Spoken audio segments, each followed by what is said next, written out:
Welcome back to Just One Question, and I am thrilled today to have with us Dr. Alexa Kimball, who is the CEO of the Harvard Medical Faculty Physicians Group, which is 2,000 providers strong in Massachusetts.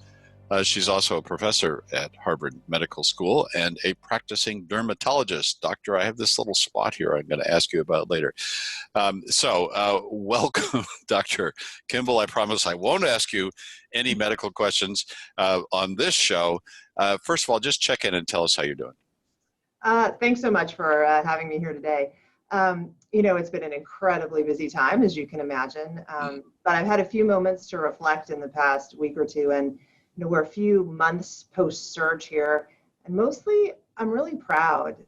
It is incredible what our physicians did over incredible circumstances that were unpredictable, scary, and at times really overwhelming.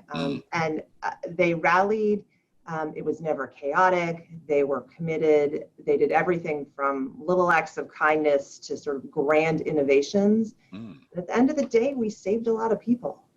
And we made a lot of people better, and that is just a great feeling.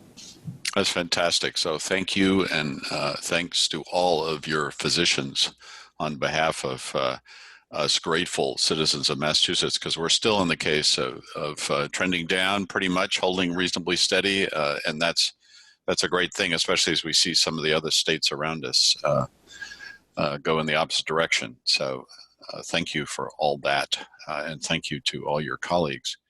All right, so let's get to just one question, because you are busy and there still is work to be done out there, so we want to let you get back to it.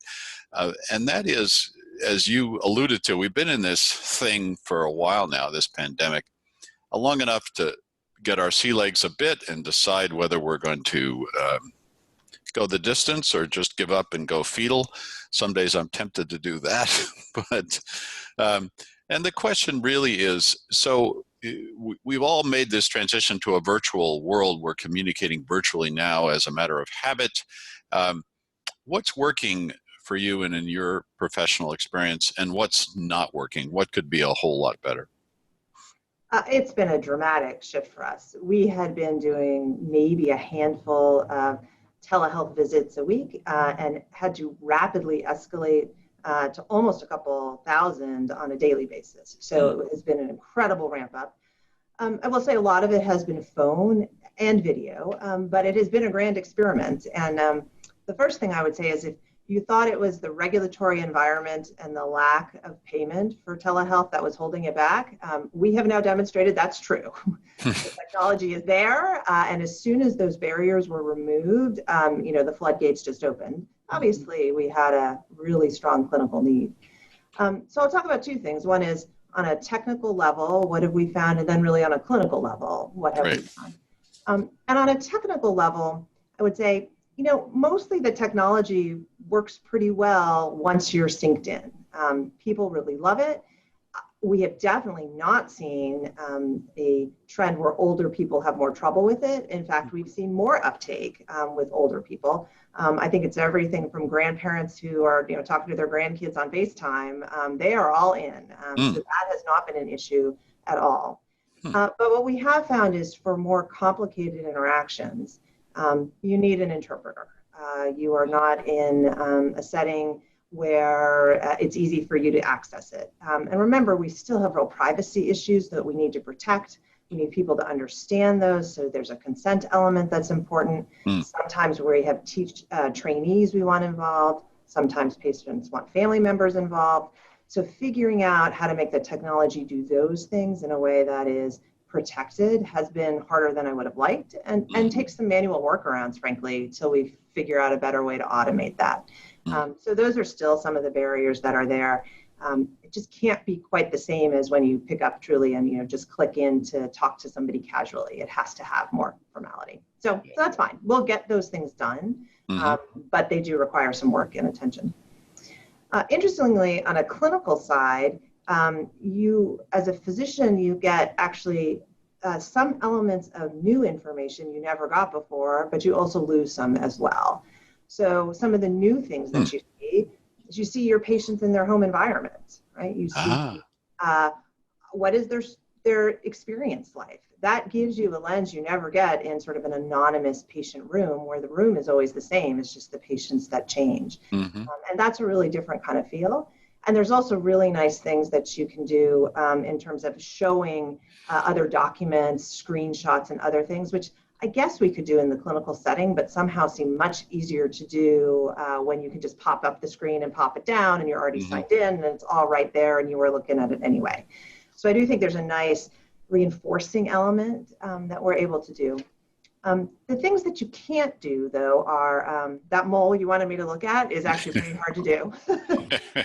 Lighting and focus really matter, as well Mm-hmm. as, frankly, does the rest of the physical exam. And obviously, we can't do that when we're Right. not seeing people live. But you also miss other clues when you don't see people in that setting, which is how well are they walking? How well are they moving? Do they look well? And it can be deceiving, right? So if someone doesn't have their camera in the right place, you might think they're not making eye contact with you, but it's just the camera, as opposed to in real life where you could really interpret, was that an avoidance behavior or something that was really, that would lead you to ask some further questions. Sure. And I would say last, the one thing we worry about, and we haven't really tested this yet, is, do some people at home, for example, maybe people in domestic abuse types of situations, not have the ability to have a private conversation with their caregiver? Yeah. Because someone is monitoring them in a way that doesn't allow them to relay that confidential information. So we need to be alert to that, because that sometimes we are really the first line, obviously, in detecting some of these things. And so we need to watch it. So, on balance, it's been great. So many opportunities for us to improve how we interact and educate and manage our patients in a much more spontaneous kind of way.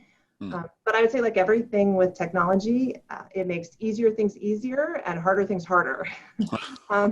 And so we do need to get the right balance of what's really going to be good to do this way and what really isn't. But it is definitely here to stay, and I think it's a real win for patients overall. Fascinating. So, yeah, that does suggest one quick follow-up, which is, if you had to guess a year from now or 2 years from now, how much of it would stick, how much of the telemedicine you would keep doing.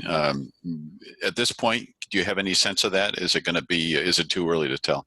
Yeah, I mean, it'll depend some on, whether the regulatory and payment structures shift in a way that is negative.